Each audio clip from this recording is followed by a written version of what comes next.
Okay, so I'm gonna talk about why I stopped dancing. So the reason why I stopped dancing is because it took off for me immediately. Like, immediately, because I didn't have no responsibilities. Immediately, I was in Paris, in Dubai, going to Italy, like doing all this extravagant stuff. But I really didn't have nobody to kick it with because, like, most people have responsibilities and their life is not get up and go. And most girls is not touching no whole bunch of money, for real. Like, it's some girls that can't quit their job and just dance. And I just feel like it got to a point of where, like, I wasn't trying to work, period. Like, it was so easy for me to go to the club and make money. It was so easy to have regulars bring me money. It was so easy for me to get a sugar daddy, to the point where I wasn't trying to do nothing but, like, just, like, get dudes to fund me, for real.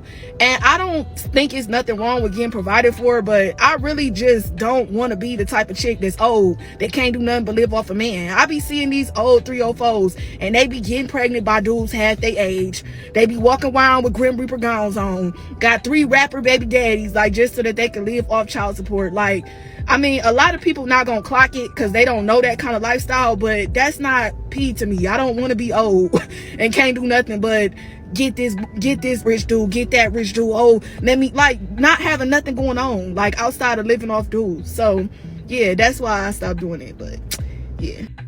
Are men okay?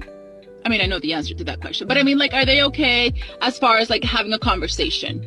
Did we forget how to have a conversation? Because tell me why every time that I say something, they don't ask a question, like a follow-up question, like, hey, how are you? I'm good. What are you up to? I don't know. I'm going on a trip. Oh, that's great. I love trips. How about, oh, that's great. Where are you going? Who are you going with? Is it a special occasion? I feel like I have more meaningful conversations with my 8-year-old son at this point. Do they need to put it in ChatGPT? Do we need a crash course in having a conversation? I need answers, because why do I have the same conversations 10 times a day? Frank Bush in the comments said, just the way she talks answers the question. It really does. It really does. Nolan said, I'd rather eat glass than have a conversation with you. Dang.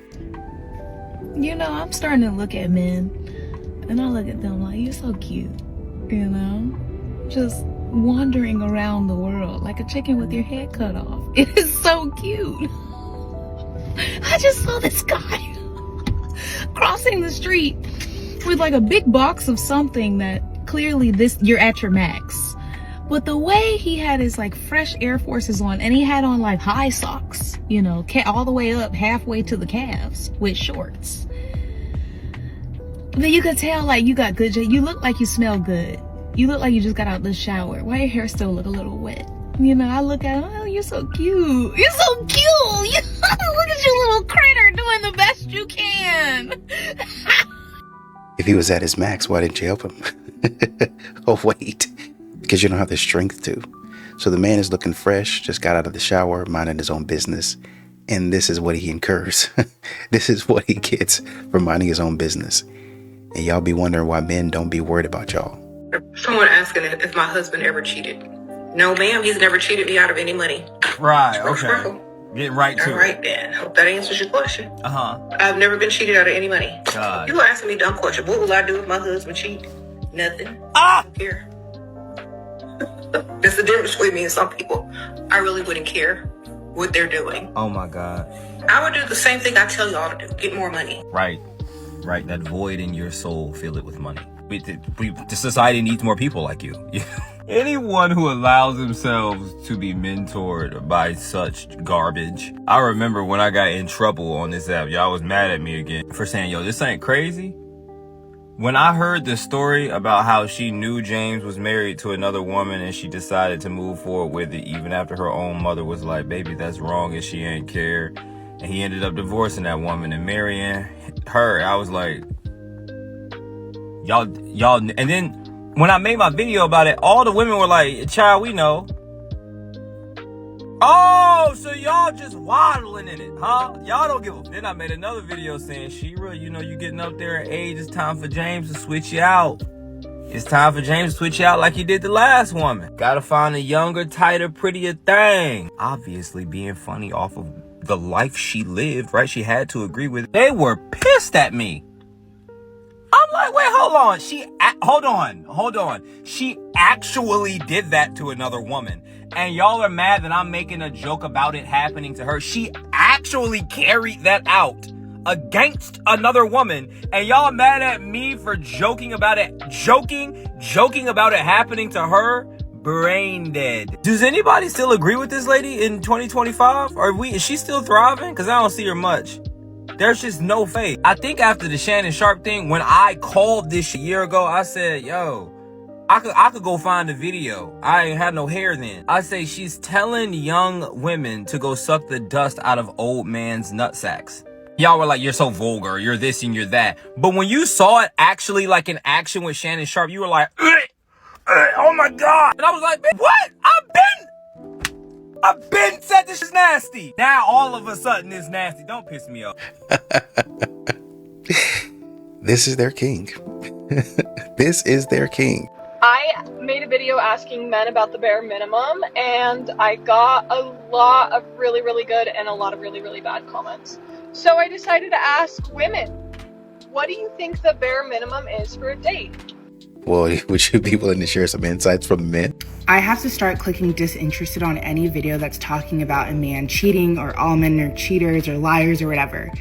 Because at the end of the day, like, I see the comments too and people are like, oh, this happens to everyone. And granted, I know it's an issue, but still have hope. Like, just, you don't need to see all of that because it's just going to consume your mind. Like one day I was literally looking at that for hours. Do you know how much damage that does to your brain when that's the only content that you're seeing? So anytime I see any of those videos, not interested, because I'm literally not.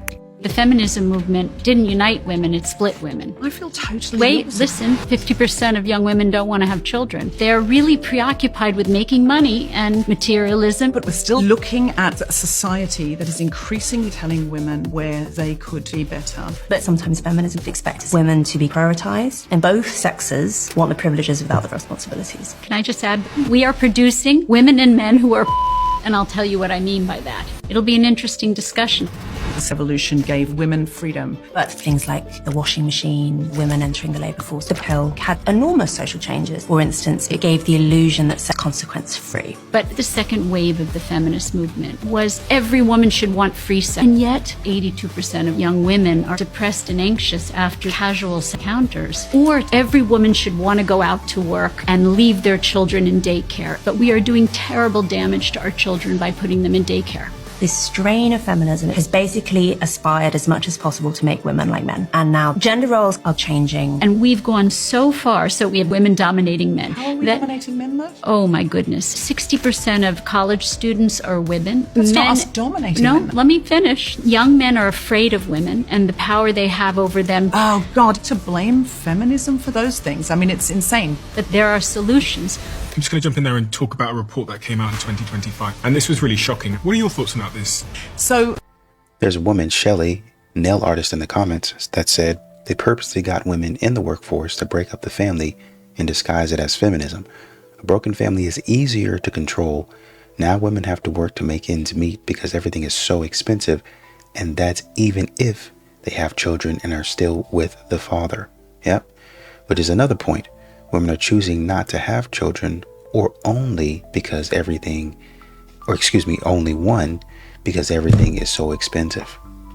That's a good point. Would have liked to hear a little bit more of the counter arguments to what she's saying about feminism.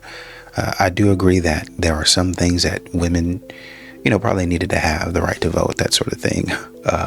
But some of the stuff that's going on is out of hand, to say and put it mildly. So I had this conversation with my husband years ago, and I made a reel about it recently, and I got so much comments and feedback, and I think that there's a huge pain point here, and I don't think a lot of women want to address it. I think a lot of men are feeling this, and some women might be as well, and this doesn't apply to all relationships. I'm just talking about my personal journey. So I talk about, reasons to essentially up in your marriage, and I mean in your marriage, it's being more emotionally present with intimacy. And so my husband explained to me that when he's the only one initiating or any type of intimacy, he feels like I don't desire him because he's doing all the work. He feels like he's not enough, and if I am tired or I have things going on and I reject him and I don't make time for him and I'm not excited that he's initiating it, right? Do you guys remember when you're first dating and you're like butterflies and you're all excited? Well, when that fades and then your husband tries to approach you and you're just like, you're not feeling it, they feel so rejected. He felt like he wasn't enough, like he wasn't attractive, and I just was like, that was never my intention. So when he expressed that to me, I took it really seriously, and I decided like I wanted to create that same feeling when we were first dating, where like I actually was flattered that he would want to come on to me, grateful that he was attracted to me, and I didn't want to be this like boring old soul where I just was like, I'm tired, or I'm this, or I'm, just stuck in routine and like just always having an excuse for something, because intimacy is meant for both people in the relationship. I just think sometimes women get so caught up in their routines that it is really hard and we are really tired, and if we're not shown love, then we kind of just shut down. There are things that we need as women to really like feel loved, that open us up and help us become more intimate, and that is something I can talk about on another reel. I think that is important, and I also express that like I can't go straight into intimacy without more connection, right? Like a woman needs connection in a relationship, and so it's a two-way street. But I think that knowing what he told me, I was able to go, okay, I can make an effort here. So the ways that I did that, I actually shared this on one of my really recent reels, was I turned the house into a playground, in the sense that like I wasn't a stickler of like, routine, and I was just trying to have more fun and being more spontaneous. I stayed open to intimacy on hard days, so days that like we didn't get a lot of sleep and I was tired. It wasn't like, oh, I'm shut down and I'm off limits. It was like, well, I think that intimacy is for both people. It helps with both people. It helps your connection and it strengthens your relationship. So even though I'm tired, I can put makeup on, I can feel cute, and I can make an effort to have fun in that area. And that I think that was so huge, because oftentimes a lot of days are super hard, but we just shut down when things are hard. And then if you always shut down when things are hard, then you're always giving your relationship sloppy seconds, right? I was just like, no, my marriage deserves my best.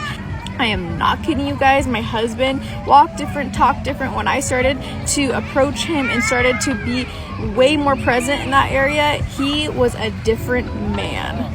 You know what? Instead of, kind of taking a dig, I'm going to second this. I appreciate you saying this. I think a lot of men would love for this to happen, especially in their relationships or in relationships that they plan on getting into. So, good on you for realizing this and trying to take action. It's a little weird sometimes because, you kind of get out of yourself, but that's you listening and trying to respond to your man, and I'm sure he appreciates it. Men allow women to treat them like trash. Y'all sit up here and enable the behavior of your girlfriend, significant other, wife. A lot of you underestimate how quickly women would collectively get their stuff together if men started collectively standing up for themselves. As much as you see them get on here and post, well, I'll just stop dating. Well, I don't need a man. Do you think they actually believe that? If you genuinely think they actually believe that, you're people in general, man or woman, are always going to want their happily ever after. Do you think if most men were like, hey, I'm not really going to put up with these random spurts of attitude. I'm not going to pay for every day. I'm not going to pay this person's rent. Do you think women would just stop dating? No, they would adapt the same way they adapt to everything. Just people adapt to everything. Remember when men came out saying like, oh, I would never take a woman seriously if I slept with her on the first date because that means something. I don't know. I don't think that makes sense. But women responded to that with, oh, now I have this rule in my mind. I can't sleep with this guy on the first encounter because what if he doesn't want to take me seriously after that? You know how they say things like, oh, if this man doesn't, another man will. The problem is that's true. Another man will. And it's a lot of you. So y'all got to stop. The thing is, you don't like it. They know it's wrong. They know it's unfair. They've said it much. There's been so many trends of like, oh, when a man does, but when a woman does. We've seen it all. They know, these select women, they know what they're doing is wrong, but they also know that you will put up with it. I don't know about you, but I've had multiple moments where someone wasn't acting right and I was like, okay, things are over, and just instantly all of a sudden it clicked. All of a sudden somehow they understand how everything they did was wrong. And it's not that just in that moment they had an epiphany. They either A, knew the whole time, or B, didn't care to even think about the whole time, like what was going on. Like you get on here and complain about, oh, women don't take accountability. None of you are actually holding them accountable. How many posts I've seen from men being like, you know, when your girl just start arguing with you and you just gotta let it go. You just gotta let her have it because it's not even worth it. Like, no, argue. Now you're putting a lot of women in positions where they're used to people letting them win the argument. So then if you're not letting them win the argument, like you really want to stand up for yourself this one time, that's going to be a problem. Bro, I was arguing with this girl and I remember she was like, can you just like let me have this? And I was like, no. Like what are you talking about? Like, what do you mean let you have it? I'll let you have it, like as far as like, yeah, I'm taking my words because I have more to say. You know what I mean? Like you not standing up for yourself not only negatively impacts you, but it negatively impacts dating as a whole. Okay, so just stand up for yourself. And it's just like, because I know some of you sit in my comment section as I'm like talking about like, this problem, and you're like, man, I hate that. I hate that they do that. But you're over there allowing it to happen. You're not cutting someone off because they're doing XYZ. You're not avoiding dating someone because they want you to do XYZ. Sitting there doing those things and complaining about it in silence because, oh man, she's so bad though, You're literally self-sabotaging. You're setting yourself so far. When I tell you, if men stood up for themselves like today, like it's not gonna happen, right? Because that's just not how things work. But if every man decided to stand up for himself today, it would happen like that. They would instantly be like, oh, okay, like let me lock in action. Set that boundary, Doc. Period. End of story. And it don't matter whether she decided to leave or not. I'm gonna know that fairly quickly because I'm going to ask you. I think that's some of the problem here is that men don't necessarily like conflict nowadays. It's not necessarily that, well, I don't not like it. I'm trying to stay out the way. Y'all think I'm a danger to society, and that's not actually it. It's actually in a lot of situations, I'm trying to help y'all out. I'm trying to make sure y'all okay. Because I don't want y'all thinking that I'm just going around here incredible hulking people left and right. I'm trying to make sure y'all are okay. And y'all keep on taking my kindness for weakness. But you're not going to keep on coming in here acting a fool. And that's where I think a lot of men need to get to. I think some men have definitely figured it out. But I think, like this talking about here, a lot more men need to say, we're not doing that, man. Not in my house. Well, what about this? What about that? And I'm going to do this. I'm going to do that. You can do that outside. What's going to happen is women are going to figure out who are out there acting crazy. I'm out here by myself. I don't have any protection. There's nobody coming to save me. And then they're going to move back and act accordingly. So you have some women out there that catch on and be like, wait a minute. I'm going to go back inside and put my clothes on. Wait a minute. I'm going to go back inside and do what my man told me to do. Right? Because they got it. Now, they still had their little spicy moments. But in general, they're like, I'm going to listen to what my man said because I see my man is looking out for me. I see my daddy, my brothers are looking out for me. So, you know what? I might not agree with everything that they say, and I might be upset with the things that they tell me to do, but I know in the end, they're looking out for me, right? So I'm going to go back inside and be quiet. When a man says, hey, here's the perimeter, we're not going to do much more after that. Now, if you have kids, you be setting perimeters XY, like left and right, but them babies be going outside of it, right? So you kind of understand flexible, build and adapt, okay? Ain't saying you can't do that. But here's the boundary. Here's the absolute no. And if you continue to go outside that boundary, then I'll know it's not a mistake. Okay? And then now you gotta go. And I see your actions and I give you a warning. Hey, you're approaching that boundary. Oh, no. You're approaching that boundary. I just think that you're approaching that boundary. Don't do it. Stop walking. And if you go outside that boundary, men don't protect anymore. Where are the men at? Why can't I find a man? Where are the good men? Why are men not approaching? Where are all the hot guys? Why can't I find a provider? Why is he not letting me have his seat? Why is he not generous? You did that because men continue to tell you, don't go over there. Don't do that. Don't say that. Don't be over there. More men start doing that, reestablish the boundary, reestablish the perimeter. You go outside that perimeter, oh, well, other countries, we're not in other countries. Oh, well, this person over here, and my daddy did. Your daddy's house. We're mine. We're in my house. Appreciate you. Love you. What do you want from Chick-fil-A? Come back and watch TV. I tried to comment on a girl's post saying a man can't handle all that in the back. And TikTok removes my comment because it was against community guidelines. Oh, brother, this guy stinks. They didn't even let me say the word delusion, so kind of balances out. I have a question. Is it settling if a man is a good man, but he's not your type? The reason I say this is because I come across a lot of women who would say they settled for a man, or it would be settling if she goes out with a man because he's not her type, meaning he's not the height she prefers, he doesn't make the amount of money she prefers, some type of physical attribute about the man or his finances. But rarely do they say he's not my type because of his character. It's crazy that settling only pertains to the physical. Is he your type when he opens the door for you? Is he your type when he gets you flowers? Is he your type when he compliments you? Is he your type when he remembers this was a big day for you and he checks up on you? Is he your type when he makes sure that he's always on time for y'all dates? Is he your type when he has integrity and he's a man of his word and he doesn't break his promises? I never hear anybody saying he's not my type because of those reasons. We should throw out the word settling because he's not your physical type. It should be settling when he does not uphold the character that you need. You can literally punch a man in the face, in the chest, in the back, and most likely over time he'll forgive you, might even forget. But you say something that hurt his pride or his ego, something that got him thinking about it in the shower with the water running down his face, he's never gonna get over it. He will remind you of it 10 years later. You can literally apologize, it don't matter, he's never gonna get over it. So ladies, don't call that man, don't remind him that he was a crack baby.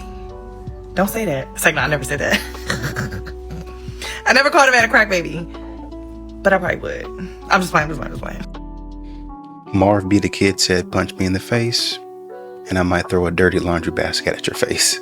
Bars. If you're a successful man and your girl does not want to sign a prenup, that is a walk-in red flag. And I feel like I can confidently say that because that's literally the situation I'm in right now. My fiance and his brothers have grown several 8-figure businesses, very successful. And when we had these conversations about marriage, prenups obviously got brought up, and I took zero offense to it because, one, I did not help you in any way, shape, or form grow these businesses. So personally, I don't think I'm entitled to anything if they scale and sell or what have you.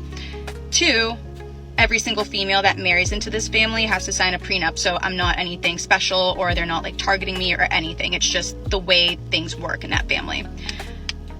With that said, my man is a very fair and morally right person and wants to make sure I feel 100% comfortable signing these papers. So he offered to pay for me to hire a lawyer to go over everything, as well as add in clauses that I deem fit. For me, I don't necessarily care about like that monetary thing. I just want to make sure that if God forbid something were to happen, my kids are taken care of. And I just don't know what clause that would be or like how to word that in a prenup. So if you're a lawyer or if you're a girly that has been in my situation and have any sort of advice, please tap in, because I literally would just sign and be like, okay, love is eternal.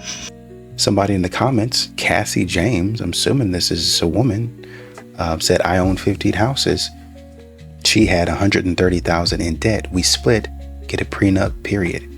Cassie James, I own 15 houses.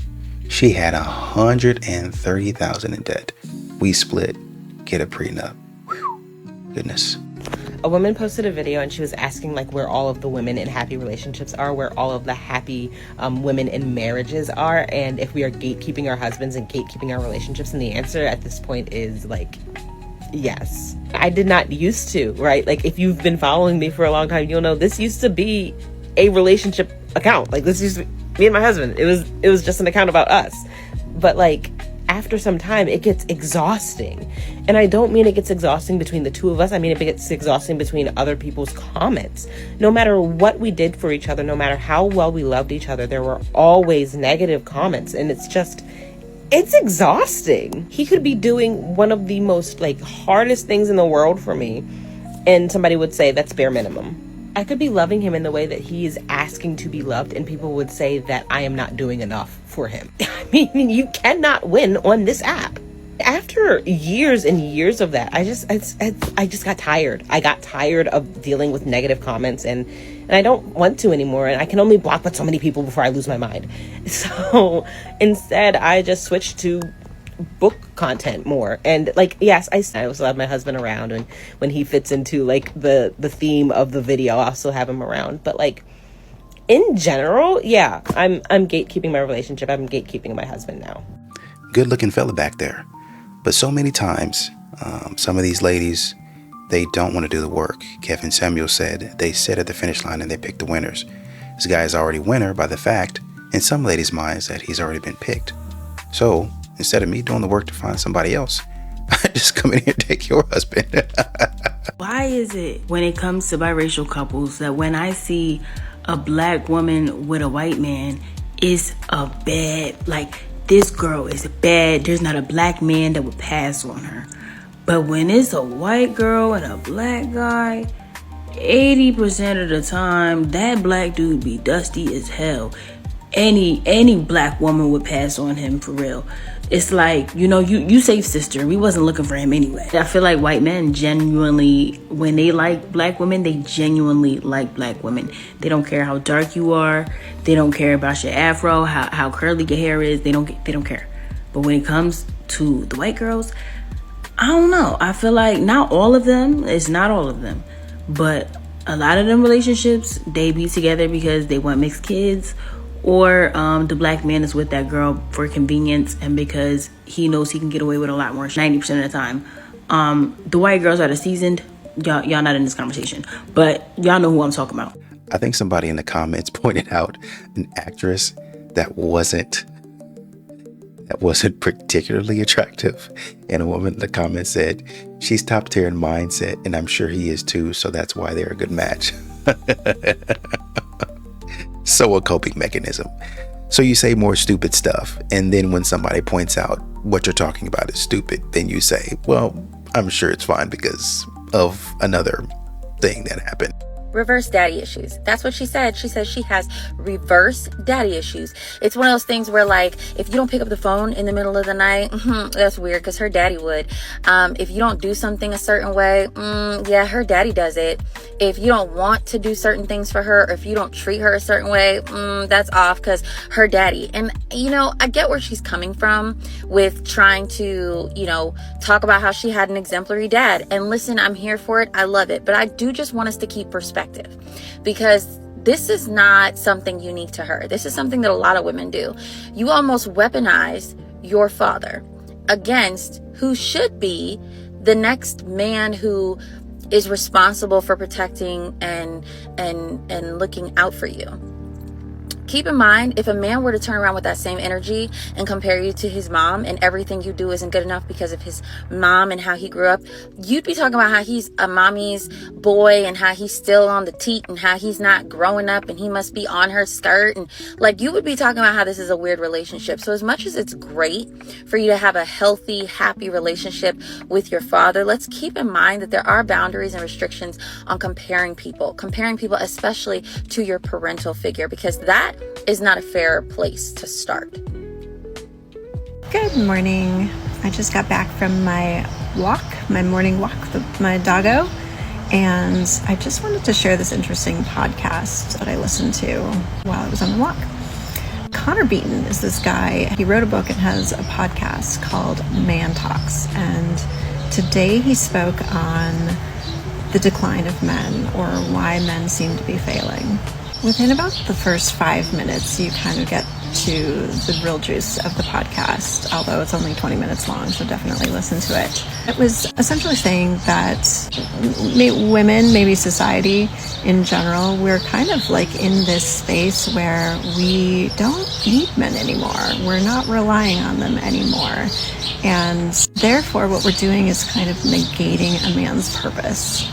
That is actually kind of like the truth of what a man is. Like a masculine man is a very like purpose-driven being, and he needs that to drive him and motivate him.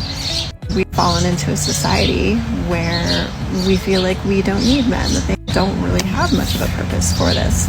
And I thought about this very much in the context of being a single woman, and I've been a single woman now for 7 years, and I have definitely held that attitude that I don't need a man.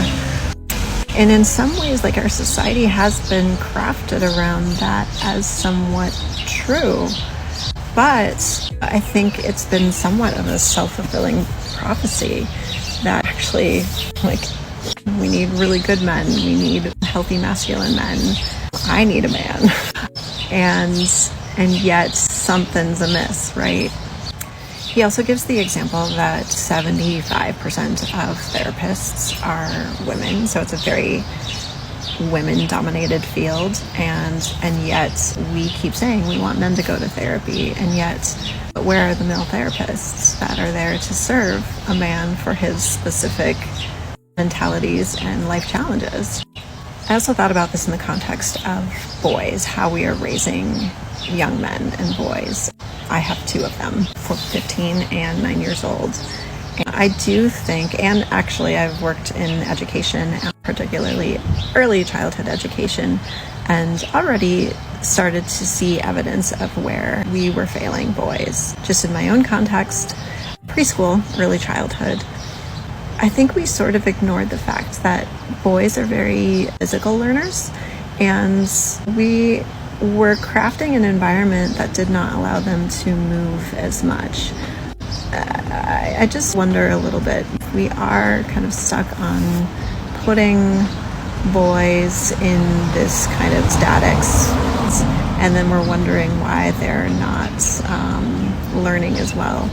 Girls, on the other hand, are somewhat thriving. They are a little bit more fine motor, sit still, kind of compliant learners, but I think it's all about the environment that we were providing them. Anyway, just wanted to share kind of my morning musings. I'm going for a walk, listen to a podcast. I highly recommend for men and women to listen to Connor Beaton's Man Talks or read his book. But this one's a really interesting one. I also am very interested in hearing your thoughts about the same topic. You know, if we think about Superman, he's very strong, very, very strong. What if his mom spent time talking about, oh you hit him, you did great, you solved crime, but you hit him too hard, right? And then a villain coming from outer space, and then his mom saying, oh, that was great, thank you for saving the world, but do you think that you really had to eliminate him completely and permanently? What are you talking about? That's exactly what men go through today. Them having to tame their strength because it looks bad. When for so long we talk about going back to the old days, but in the old days, y'all didn't see war. Y'all didn't see how nasty and gruesome it was. That's why a lot of the veterans have PTSD, because it was gruesome. That's why a lot of these veterans, even the super old guys that were still, I think there's still some around that served in World War II. I think there's still some people around. Definitely Desert Storm and the like.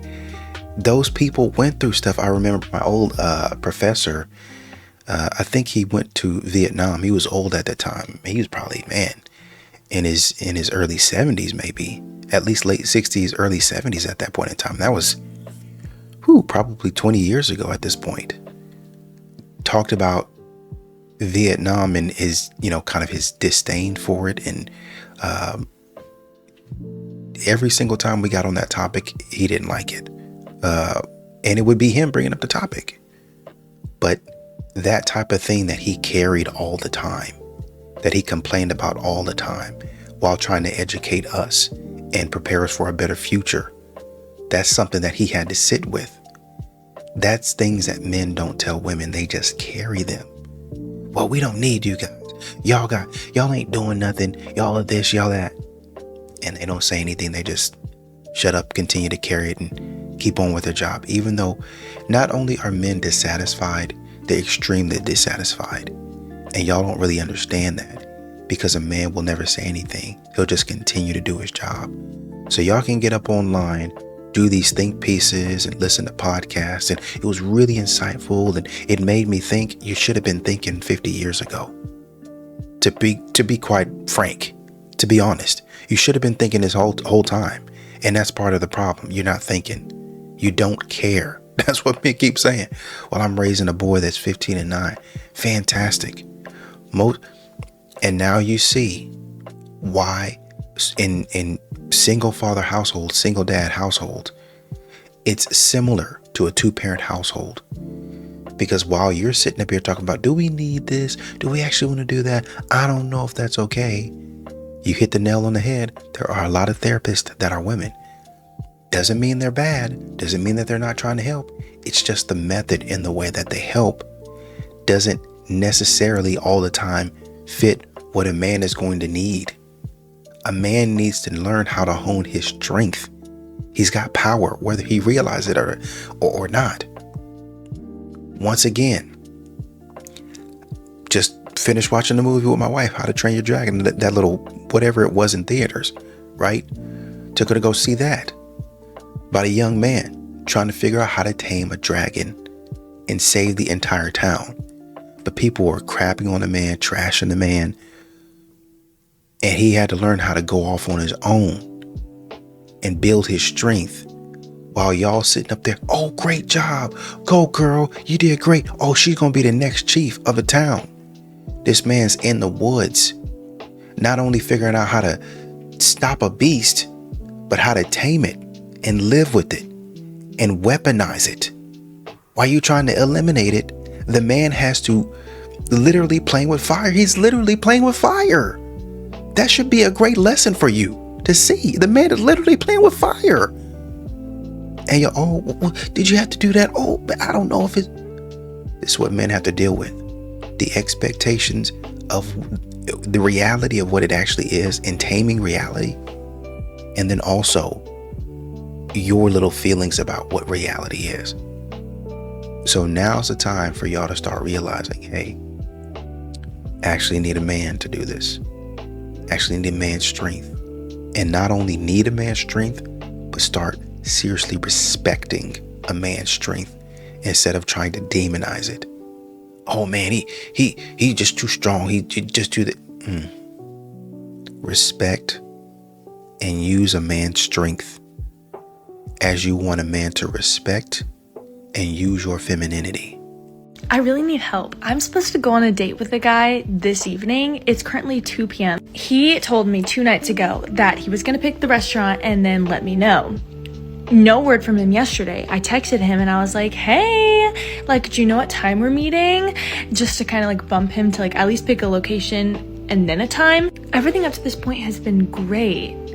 And he's been really responsive and like really sweet and like really predictable. So I'm very confused because it's 2 p.m. today and I haven't heard from him. Like, I don't know where we're going and I don't know what time.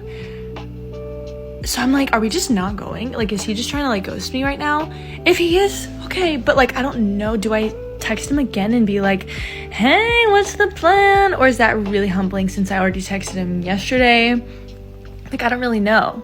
But like, he asked me out. So I don't know why he would then just decide he doesn't want to go. So maybe he died? I know there's a lot of women in the comments saying not to double text him, but this is not an ego thing. This is a you thing. This is a, hey, I put it out there. I made it very clear what I wanted, what I needed, and he didn't follow that. That's how you start cutting off and canceling things and leaving things closed instead of a situationship. Because if you get too far down the road, then it's, oh, well, I didn't know, or I wasn't sure, and I didn't understand. You don't need any of that.